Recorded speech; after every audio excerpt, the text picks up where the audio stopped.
And it is a good question, because the general idea at present is different from the correct idea, shall I say. They say in some of the books, they say the 4 immoral activities to do with the words are musavada, parusavacha, pisunavacha, sampappalapa. So those are the 4: musavada, parusavacha, sampappalapa, or pisunavacha. Those are the 4. So this musavada is recognized as lying. It is this is not the actual lying. Well, it gives an idea, but let me explain, then you will understand better, right? Musavada and satyavada. Musa is the wrong. Musa is the wrong arguments and the right arguments. That is what vada is, an argument. There have been arguments in the past, in the history. There have been a lot of arguments. So this is, it doesn't say vacha. It's not about words. Vacha is vachana, and vachana are words. This is nothing to do with words. It's to do with a vada. Vada is an argument. So that is something that you need to, that is the first thing you need to understand. So musavada are the wrong arguments. When we say wrong arguments in terms of transcendental meaning, or the lokottara meaning, or the Arya meaning, is anything wrong is to do with raga, dvesha, moha. That is how you demarcate right and wrong, or right from wrong. That is the boundary. So you look at something and identify. How you identify is by, does it involve raga, dvesha or moha? If something involves raga, dvesha or moha, that is a wrongdoing. If something is to do with getting rid of raga, dvesha, moha, that is a moral activity. So that is how you recognize, that is a right thing to do, that is a correct thing to do. There are other activities that doesn't involve raga, dvesha, moha, or alobha, desha, amoha. It doesn't involve any of those. So those are the mundane activities that you do. You brush your teeth because you have to brush your teeth. It's nothing to do with raga, dvesha, moha. You wash your face, you eat, you go to work, you have your duties to do, you do the duties. Those are the mundane things that you do, right? Helping others, there are various levels of helping, right? So those are mundane activities which doesn't come under raga, dvesha, moha. If you can do the same things with raga, dvesha, moha as well. Brushing teeth can be done with raga, dvesha, moha. You can be walking towards something to do with raga, dvesha, moha. You can be talking, you can be doing anything. So anything that involves raga, dvesha, moha is wrong. So that is how you demarcate wrong from right from wrong. So that is one thing you need to know. So coming back to musavad, wrong arguments is anything to do with nicca, sukha, atta, subha is a wrong argument. So if you are trying to tell somebody to do anything to do with nicca, sukha, atta, subha, because that is wrong. What is right, that is not the ultimate truth. The ultimate truth is anicca, dukkha, anatta, asubha. So when one understands this, is when one can get rid of the musavada. Until then they will be like, oh, this is a really nice place to go. You have to watch this movie, this is the best, you need to do this, you need to go here, you need to eat here, you need to listen to this. Those are the things that you normal people talk about. They're so interested, and everyone is interested in listening to them because they believe that it gives pleasure and happiness. So they are all interested, and these are the musavada. The opposite of musavada are the satyavada, the true arguments, which is anicca, dukkha, anatta.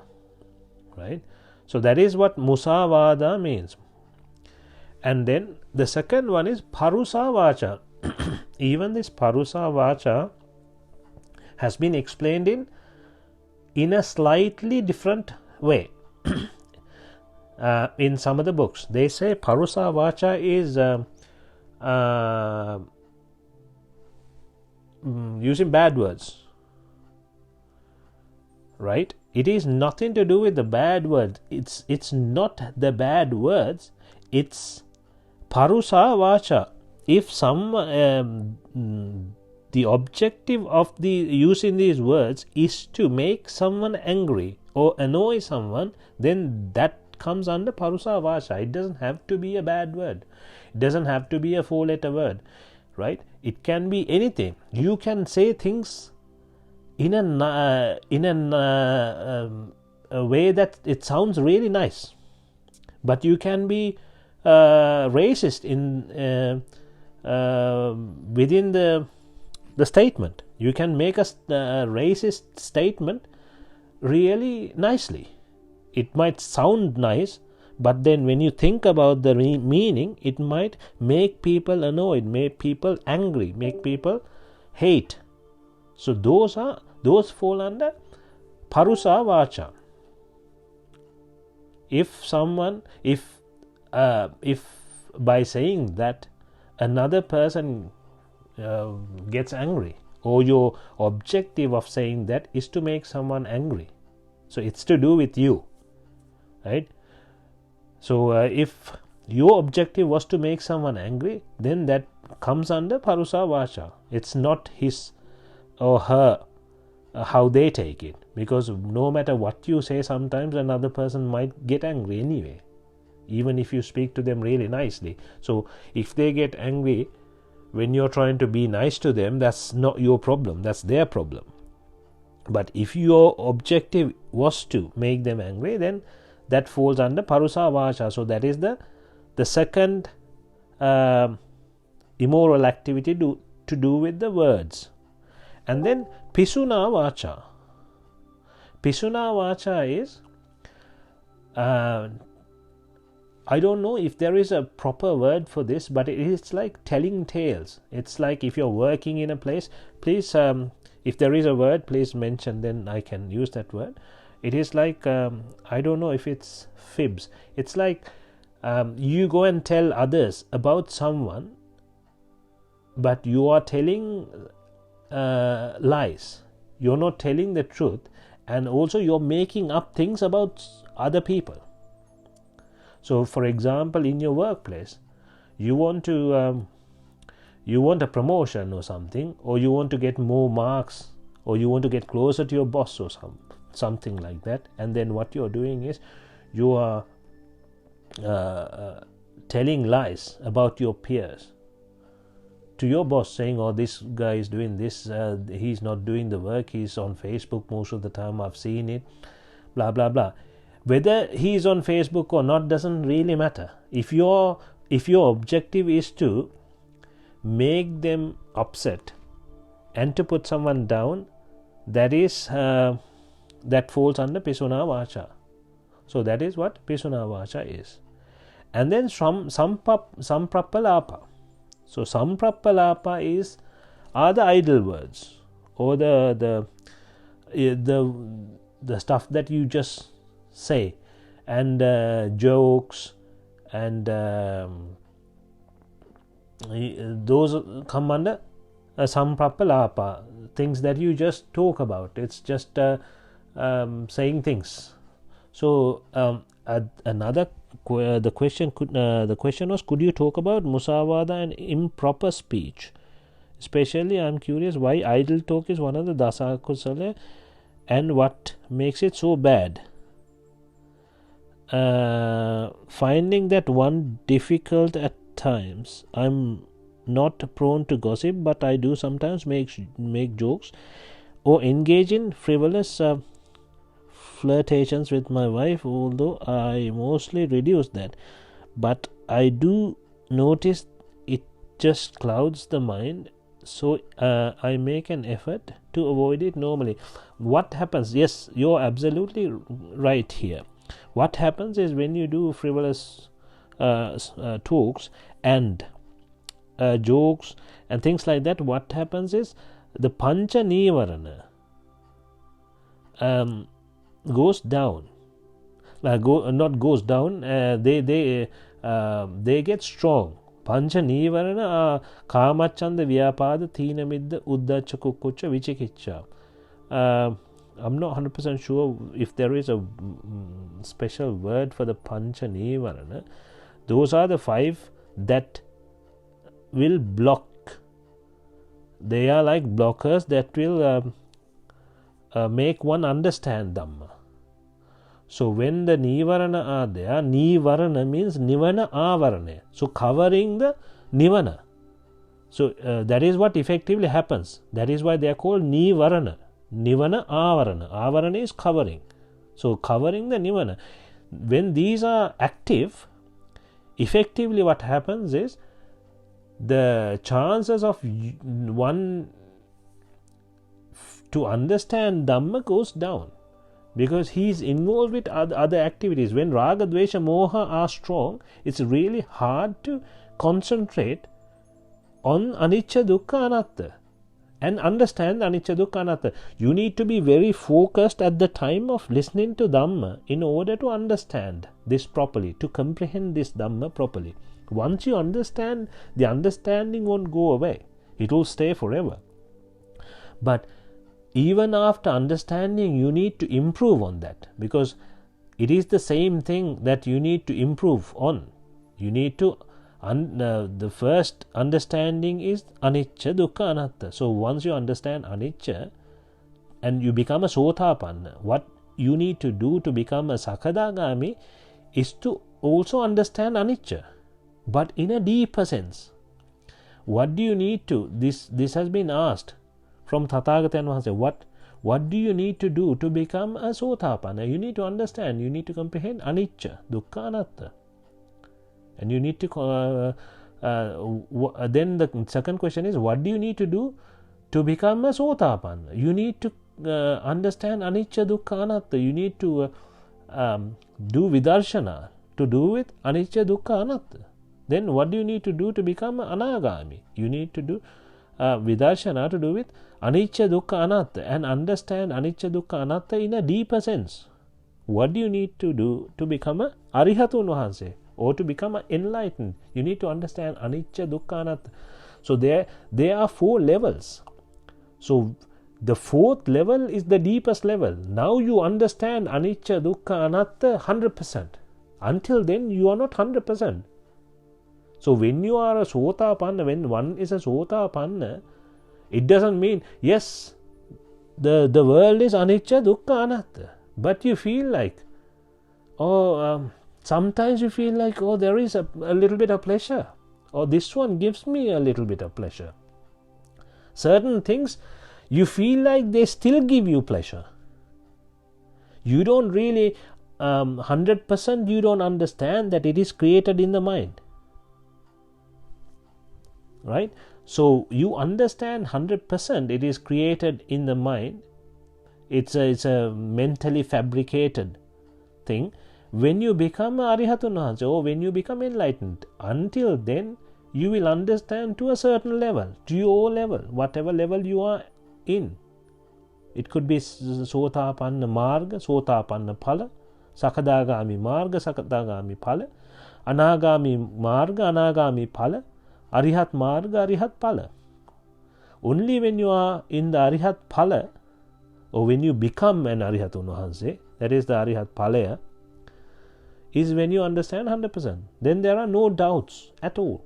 Until then you are like, I know the world is anicca, there is no doubt about that. But certain things in the world I feel like giving me some pleasure. And it's the there are three: drushti, sanya, and chitta.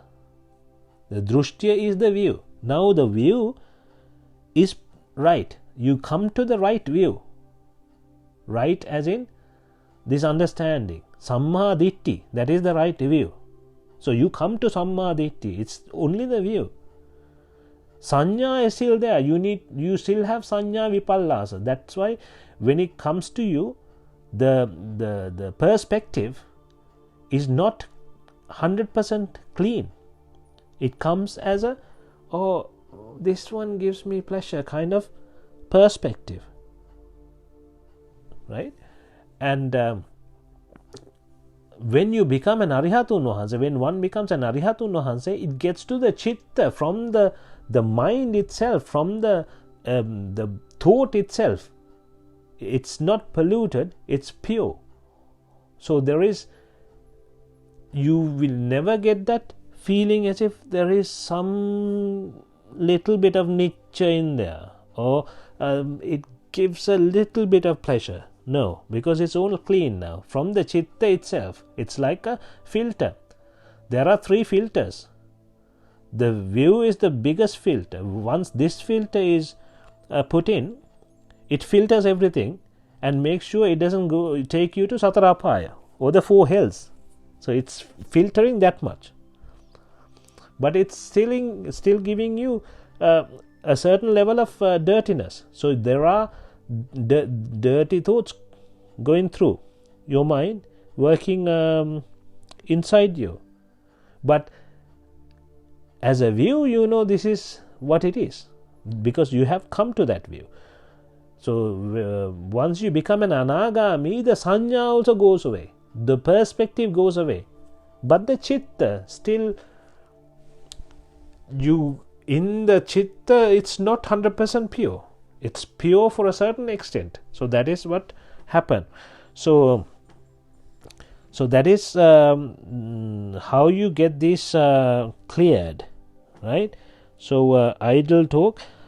So what happens when you do the idle talk is your mind gets polluted more and more, and the focus goes away from concentration or the mindfulness. So it is very difficult for you to keep the satya. Samma sati cannot be maintained whilst you're in doing gossips, because that's nothing to do with samma sati.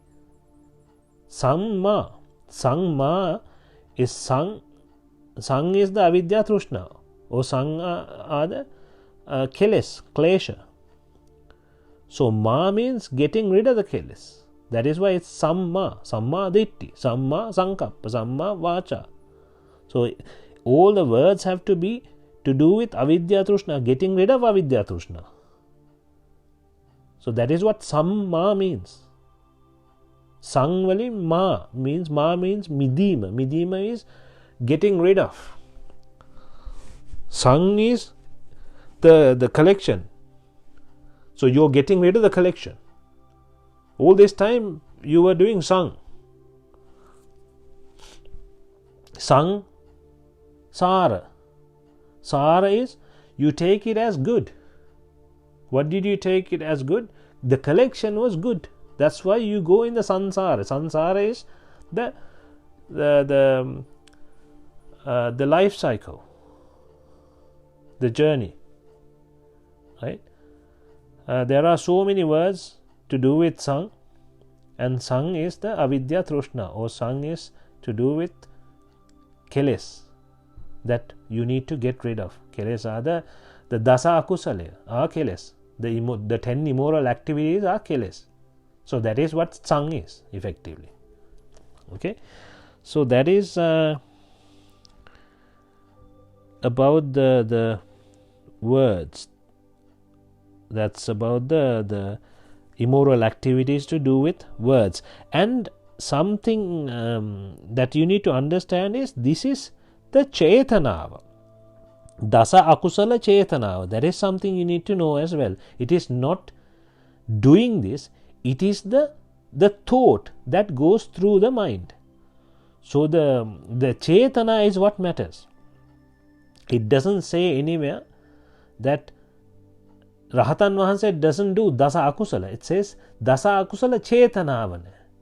So there is no chetana, there is no thought, there is no chetana is making the chittaya. Chetananava.